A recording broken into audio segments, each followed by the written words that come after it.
Hi, I'm Carl Azus. Welcome to CNN Student News. As a new week begins, members of Congress are calling for better security at America's airports. This comes after a shooting at one late last week. LAX, Los Angeles International Airport, is one of the busiest in the U.S. Last Friday, it was shut down after shots were fired inside the airport's Terminal 3.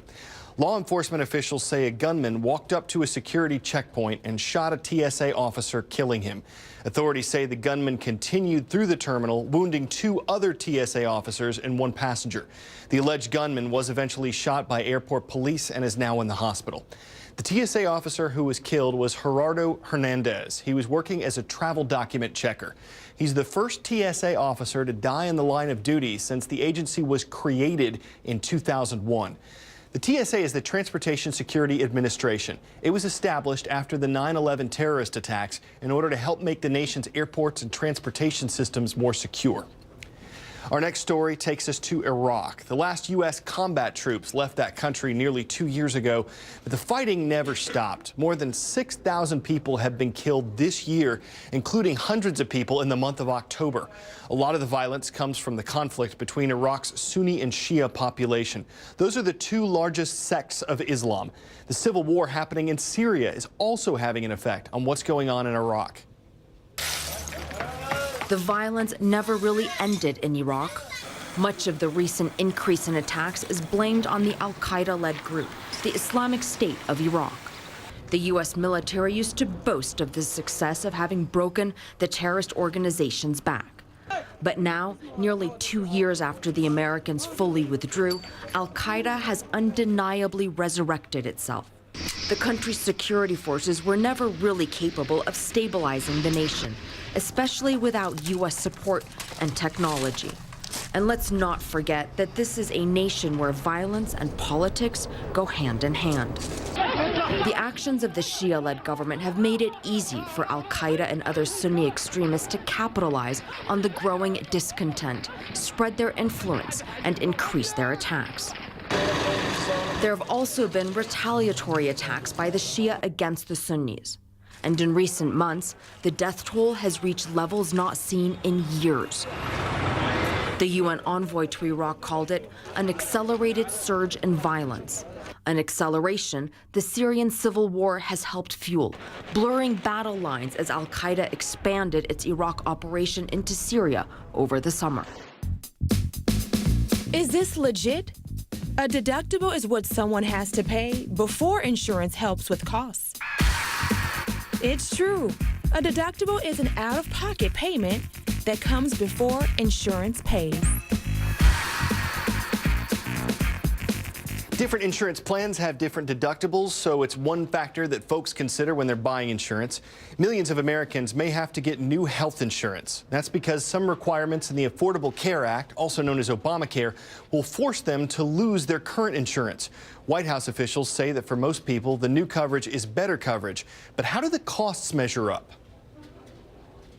Why are these people losing their plans or being forced to pay more? Most of the time, it's because they have plans that now don't meet the minimum standards of the Affordable Care Act. That Affordable Care Act requires everyone get mental health, maternity care, and medication coverage. And out-of-pocket costs are now limited to $6,350 a year. That's supposed to stop people from going bankrupt because of an accident or an illness. Now, with a few exceptions, plans that don't meet those minimum standards will be gone. And the new plans offered that follow Obamacare requirements are usually more expensive because they have to cover all of those items. Now, this data so far mostly anecdotal, right? But for example, we're going to give you this example. Our Elizabeth Cohen spoke to a 34-year-old man who buys his own insurance. He is now paying $173 a month with a $5,000 deductible. His new plan would cost $244 a month with a deductible of more than $6,000.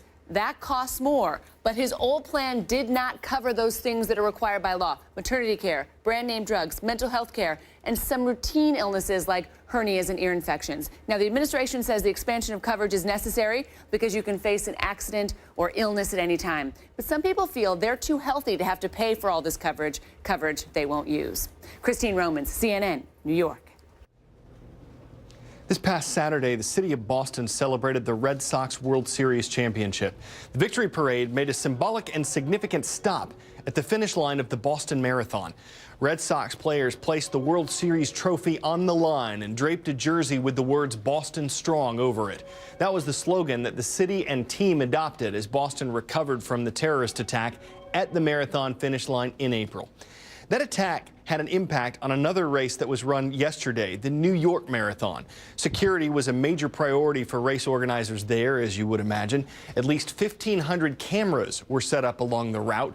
The race went off without a problem, but last year it didn't happen at all. And it wasn't because of security issues, it was because of Superstorm Sandy. This year, runners and organizers were determined to get back on the road.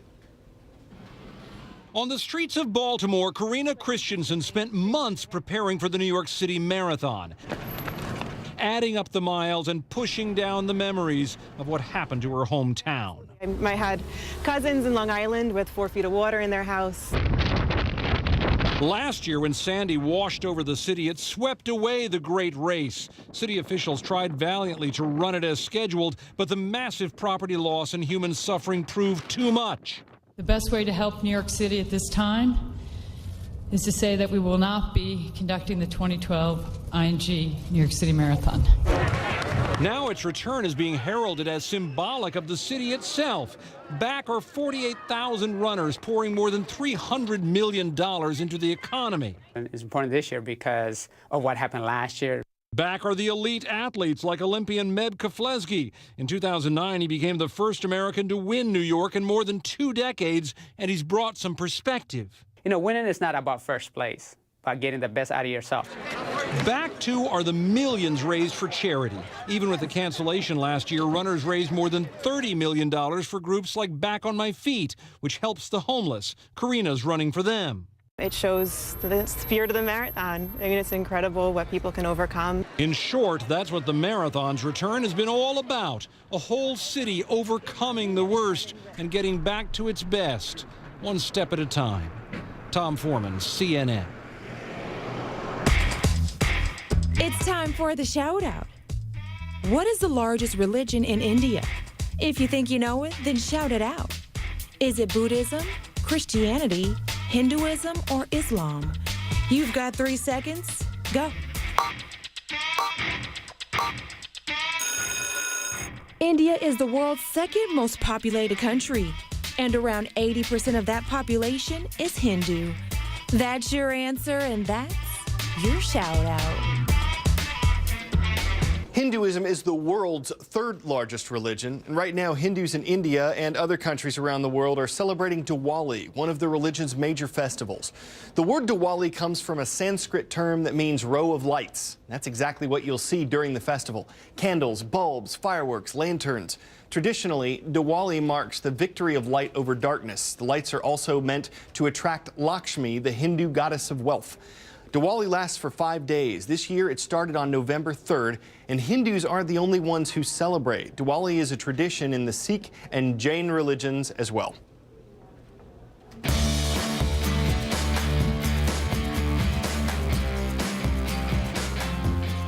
Today's roll call is filled with lions, tigers, and bears, minus the lions and the bears. Yeah, it's just an all-tigers kind of day. Our first ones are up in Ohio at the Horizon Science Academy, Dayton downtown. Then we'll catch up with the Tigers from Timberlake Junior High out in Spirit Lake, Idaho. And over in Greensboro, North Carolina, we have the Triad Math and Science Academy Tigers.